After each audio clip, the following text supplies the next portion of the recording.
PDF soldiers, the police officers, the prison officers, and the intelligence services.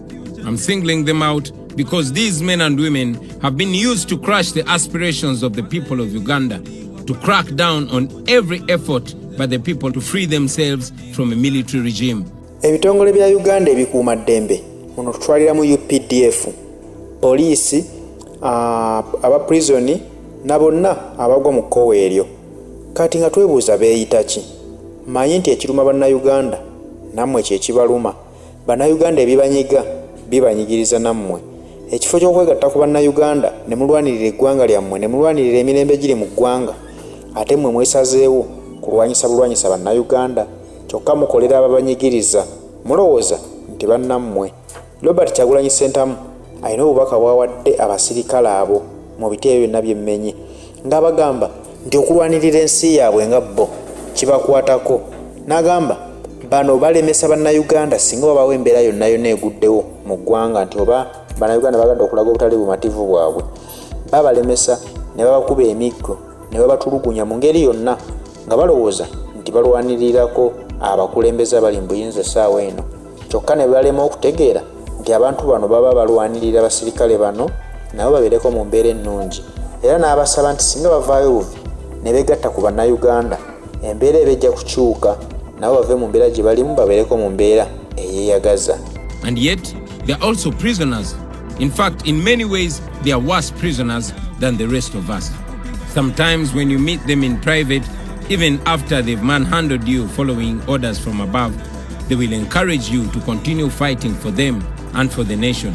I am convinced that one day the majority of them will confidently come out and join the citizens. Ekyewuunyisa nti amagye gano gennyini nago gali mbuwambe era geetaaga okununulwa, era bwe babeera mu nkuubo basaba nnyo abali mu struggle, abalwanirizi b'eddembe, nti bagende mu maaso n'okulwanirira abasirikale bano. Kyokka bo ate mu public tebakiraga nti beetaaga okulwanirirwa. Bavaayo ne bakuba abantu emiggo ne babayisa ng'ekyoku nsiko. So kye bandibadde bavaayo ne bagamba kati ekimala kimala, katwegatte ku bantu bano abasaba obwenkanya, naffe tubeere n'eddembe lyaffe ng'abasirikale. Ekyo kikyabalemye okukola. These past days, the question of the welfare of our soldiers and police officers has once again become the subject of public debate. This is only after the unfortunate incidents of shootings and gun violence. The devastating attack on our forces in Somalia has also brought to the forefront the plight and welfare of those deployed to fight outside Uganda. Tulabire ku bannaffe abajega UPDF ge bakubidde Somalia. Abantu bano baavaayo nga bagenze kulwanirira mirembe e Somalia. Bakozesebwa ne basayiningibwa okutwalibwa eyo nga basuubiziddwa okusasulwa ensimbi zaabwe. Ekyennaku bwe bagendeyo ensimbi ezo bakomawo kuno nga tebazifunanga, akawunti zaabwe tezigwangako. Kyokka ekyasize okwennyamiza bannayuganda nti eggye lya UPDF lyalumbiddwa ekibinja ekyabakwata mundu ne babasasiramu amasasi agaabattiddewo. Era wenjogerera nti ennamba y'aba UPDF yafudde ne Uganda government tesobola kugikubuulira muwendo mutuufu kubanga babadde abantu bayitirivu nnyo. Nene olaba nti bantu bagenze kulwanirira mirembe mu nsi etali yaabwe, kyokka ne bakolebwako obulumbaganyi obwo. Kitegeeza nti eddembe lyabwe lirinnyirirwa mu buli ango, naye ate ensasulwa yaabwe mbi ddala ddala. Abandi badde babayisa obulungi kubanga bamanyi nti bebakuuma emirembe, kyokka tebasinga okuyisaamu amaaso. Naye ekintu ekyo nabo kikyabalemye okutegeerera ddala. That in our 2021 manifesto, the welfare of our men and women in uniform was high on our agenda. We made it clear that people who are keeping our country and its borders safe cannot continue earning peanuts and living miserably, and then we expect them to do their work effectively. Tujjukire bulungi nti Oweekitiibwa Robert Kyagulanyi Ssentamu bwe yavaayo mu mwaka gwa 2021 n'akola manifesto ye, abantu bano yabasuubiza okubasasula obulungi bave mu mbeera gye balimu nabo bakyuse ku bulamu bwabwe, era nga yeeyama nti buli musirikale anaaba asembayo okufuna ssente entono ajja kuba akwata akakadde k'ensimbi buli luvannyuma lwa mwezi. Naye ekyennaku ekisinga okwennyamiza abantu bano nti omusirikale ayinza okuba omwezi mulamba ng'akolera emitwalo 38, kyokka ne basigala bambi nga bo basanyufu mu mbeera gye baweererezaamu, nga Munnayuganda bw'agamba nti tuvuddeyo kwekalakaasa, tuvuddeyo kulaga butali bumativu ku bintu ebigenda maaso mu ggwanga naddala emiwendo gy'ebintu egipaaluuka buli kadde. Omusirikale wandibadde osinziirawo n'ogamba nfunye ankaabirako nange kanneekaabireko, naye kyannaku mmwe mugamba nti bayeekera gavumenti gye mwagala ennyo era gye mu protecting nga mugikuumira embuyinza, ne muvayo ne mubaanukuza bukambwe ne mubakuba amasasi n'emiggo. Kati mmwe obulamu bwammwe mwagala kubeera mu mbeera eyo gye muyisibwamu. The violence unleashed on the population is sometimes because they are living under so much stress. They tend to transfer their anger from a system that does not work for them and offload it on the innocent citizens that are trying to free everybody, including themselves, from this oppression. Kikakasibwa nti ebikolobero bino ebigenda maaso mu ggwanga, omuli abasirikale bennyini okwekuba amasasi ne betta, omuli okutta bannayuganda abatalina musango, ng'olwali omusirikale gwe tulabye akubye omugagga omu n'amukuba amasasi agamuttiddewo. Kati ebintu bwe bityo biviira ku mbeera basajja battu gye bayitamu.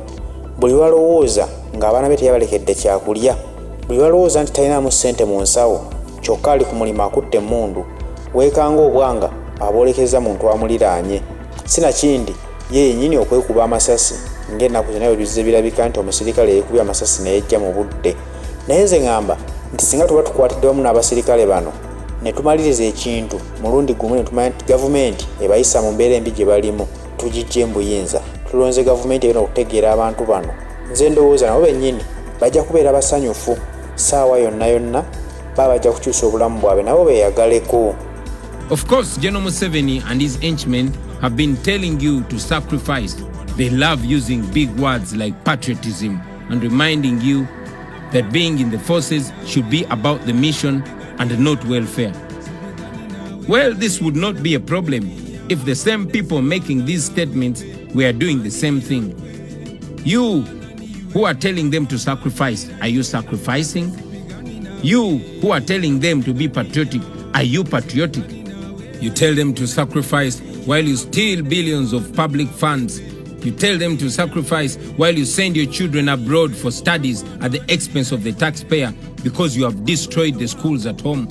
You tell them to sacrifice while you set up multi-billion shopping malls and apartments here in Uganda and abroad, all born out of corruption. Robert Kyagulanyi Ssentamu ayogedde ku nsonga ey'okusomesa amagye mb'okwagala ensi yaabwe. N'abagamba nti babasomesa okwagala ensi yammwe, naye ababi basomesa ddala kituufu baagala ensi yaabwe. Bwe baba nga ddala baagala ensi yaabwe, tusooke tutunulire ku budget gye bateekateeka okusomera eggwanga. Budget eteekebwa ku State House, omusimbi omuyitirivu obungi gugwanidde okugenda mu State House? Ye ensimbi ezateereddwa ku sipiika wa Parliament n'omumyuka we Tayebwa ddala zisaanidde okuweebwa abantu abo ng'abantu bano tebasanyusiddwa mu mbeera zaabwe? Kubanga bavayo ne bagamba amagye nti gagumire embeera eriwo eggwanga teririmu ssente. Yes, gandigumye nga tegalaba omusimbi guyingira State House ogutaliiko mbalirira yonna, nga tebalaba omusimbi guteekeddwa ku sipiika na deputy we ewatali nsonga yonna.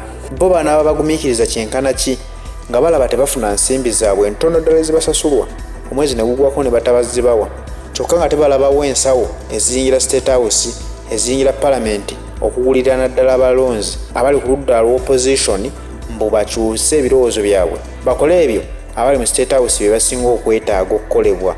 Kati embeera eyo omusirikale ayinza mulekawa ng'alaba ebintu ebyo, kyokka nga y'omu 38 ate nga n'okujja tegajjira mu budde. It is a shame that some of our men and women in uniform actually earn as low as 380,000 shillings, $100. And these people are expected to do shopping from the same places like everybody else? You tell them that there is no money. You tell them to tighten their belts, to understand the challenges of their country. But look at the budget you just passed.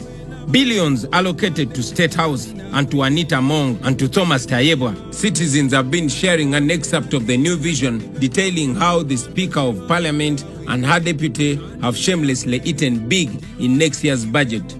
How can you say there's no money when you are spending close to 2 billion shillings on their public relations and over 1 billion shillings on their welfare and entertainment?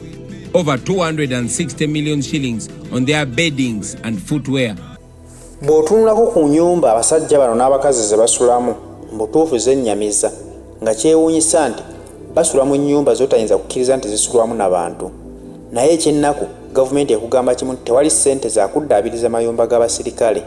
Kyokka ssente eziriwo basobola ozikozesa okugulamu ebyokulwanyisa omuli emmundu ne tiyaggaasi ebikozesebwa okutiisatiisa bannayuganda bave ku mulamwa gwe baliko ogw'okwenunula n'okulwanirira ensi yaabwe. Kyokka ekyennaku nti emmundu ze bagula ne tiyaggaasi ate abasirikale be batumu bikozesa be basula mu biyumba ebyoyinza okulowooza nti nabifulukwa n'ekikwenyamiza otuukawo ne bakugamba nti ezo zisula mu bantu ate be bakuuma eggwanga lyattu Uganda. Kyewuunyisa nti eggwanga Uganda ligudde mu ntata ey'okusasula ensimbi ze litaakozesa ze litaalya nako wabula nga zaaliibwa abantu ababala obubazi ab'olubatu. Ssente zino mwalimu okubba ebyobugagga bya Congo naye nga babba ebyobugagga bya Congo omuli golodi, embaawo n'ebyobugagga ebirala byabbibwa nga bakozesa amagye ga Uganda gennyini ge gaabibbangayo. Naye amagye agakozesebwanga okubbayo ebintu bino kyannaku nti tegaaweewako ku nsimbi ezo.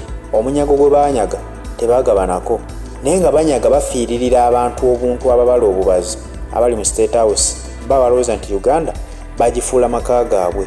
Naye ne mukozesebwa mu ab'amagye okubba ebyobugagga by'ensi endala ne mutafunako wadde ku ssente ezo ne musigala nga muli basanyufu ne mukkiriza embeera bw'eti egende mu maaso mwe muli bamativu n'embeera eyo. Tola nti ekyo ddala kya buswavu. Lwaki babakozesa okukola ebikolobero bino ng'ate temulina kye mugabanako? Kale tukkiriza nti mwandigenze ne mukkiriza okubba nga mumanyi mufunako naye mmwe mubba bwe babakwata mmwe mulufiiramu. Kyokka mukama wammwe abatuma ate mmwe gwe mulwanirira bwe mulaga nti mwagala ennyo ensobi z'abakozesa mmwe mulugwamu ng'abantu naye ye asigala mu State House n'ebitiibwa bye nga pulezidenti. Kitegeeza bagamba nti amagye ga Uganda ge gatubba naye tebasobola kugamba nti pulezidenti wa Uganda y'atubba. Kati mwebeereremu mu bintu ebyo nti eggwanga mwe mulisudde embuzi bw'obunene we lirimu essaawa eno ery'okusasulwa amabanja ge tutaalyako wadde. Have moved around the country and seen the miserable housing at most police stations, including those in Kampala. Ironically, the regime will always have enough money to buy brand new guns and new tear gas trucks to intimidate the population, but will claim there is no money to improve the welfare of the people handling those guns. What a shame. At a time when you claim that there is no money to build hospitals and schools and to provide better housing for the police and military officers, there is money enough to buy new Mercedes-Benzes for regime officials and to ensure that each one of them is followed around by 2 or 3 vehicles. So stop telling them to sacrifice while you live in luxury on taxpayers' money.